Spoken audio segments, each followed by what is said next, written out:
Now, going back to the original question of how does one know if he's going to be a happy father? How does he know if he's going to be a happy father?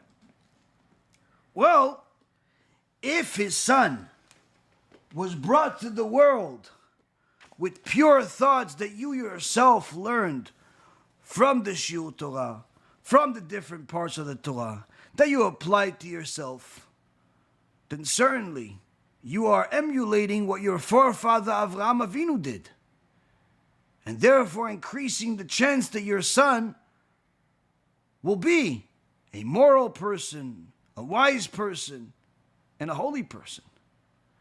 Now, it doesn't guarantee. As we saw, there are certainly times where righteous people have wicked kids. But that's not because the righteous person made a mistake. That's because the kid simply chose otherwise. Because everyone has free choice.